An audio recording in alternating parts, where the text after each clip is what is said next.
अरे जल को गए लखन है लरिका। सोचते हैं कि इस तरह से तो हम कैसे कह पाए कि नहीं रुक जाइए, थोड़ा विश्राम कर लें, आराम कर लें, फिर हम आगे बढ़ेंगे ना। ये भाव ही नहीं है, तो बहाना क्या लगाती हैं कि जल को गए लखन है लरिका, परिखों पिय छाह धनिक होए ठाढ़े।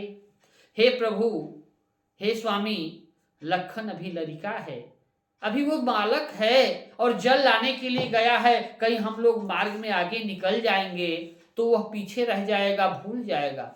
इसलिए कहती हैं कि जल को गए लखन है लरिका, परिखों पिय छाह घड़ी हुए ठाढ़े।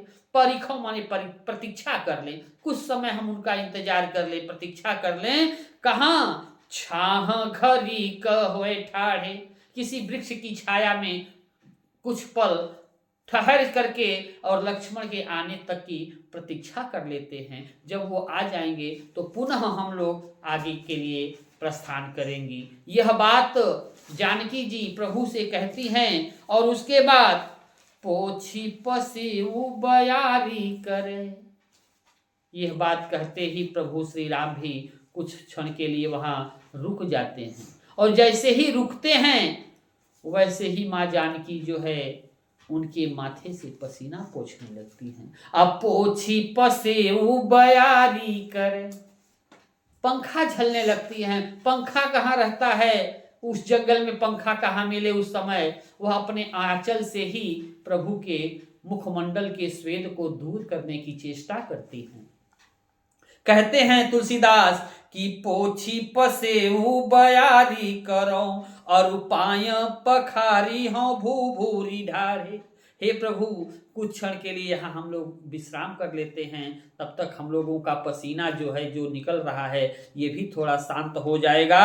और पसीना के शांत होने के बाद जो हम लोगों के पैर इस जलती हुई धधकती हुई धूल में जल रहे हैं, इनको हम लोग जल से शीतल कर लेंगे कुछ पल के लिए, कुछ क्षण के लिए।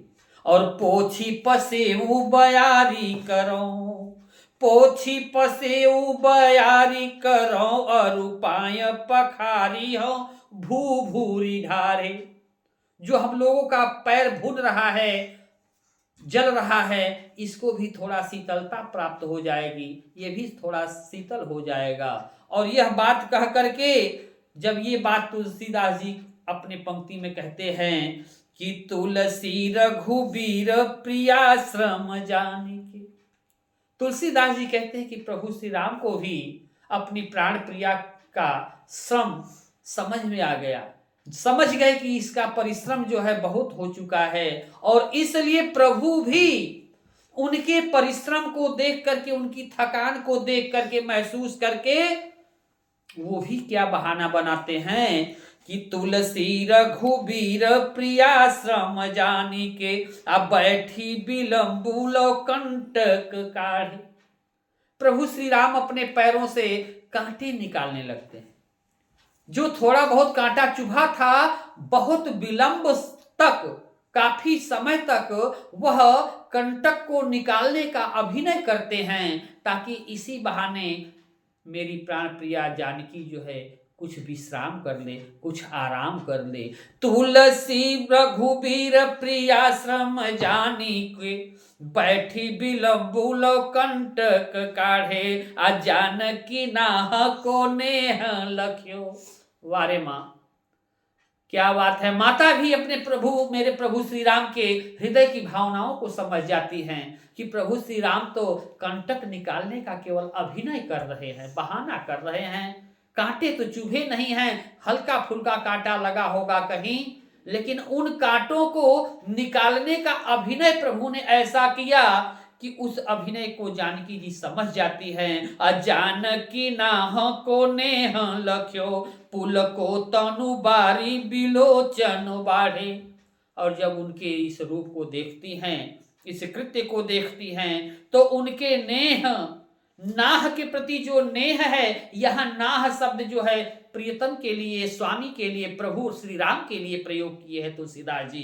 कहते हैं जानकी नाह को नेह लख्यो, अनेह माने जो प्रेम होता है, उस अपने प्रियतम के, अपने स्वामी के प्रेम को समझ जाती हैं, देख लेती हैं, बुझ जाती हैं। अपुल को तनु बारी बिलोचन बाढ़े, और उनका शरीर जो है अत्यंत प्रफुल्लित हो जाता है, पुलकित हो जाता है, हर्षित हो जाता है, प्रमुदित हो जाता है, आनंदित हो जाता है। और आनंदित होने के बाद उनके नेत्रों से अश्रु की धारा प्रवाहित होने लगती है।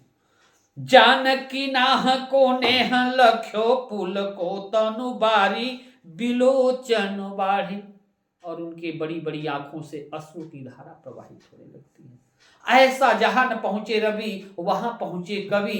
तुलसीदास जी ने माता के स्वरूप का और प्रभु श्री राम के स्वरूप का ऐसा सुंदर वर्णन किया है कि सुन करके और इस पद के अर्थ को जान करके हृदय जो है अत्यंत आह्लादित हो जाता है।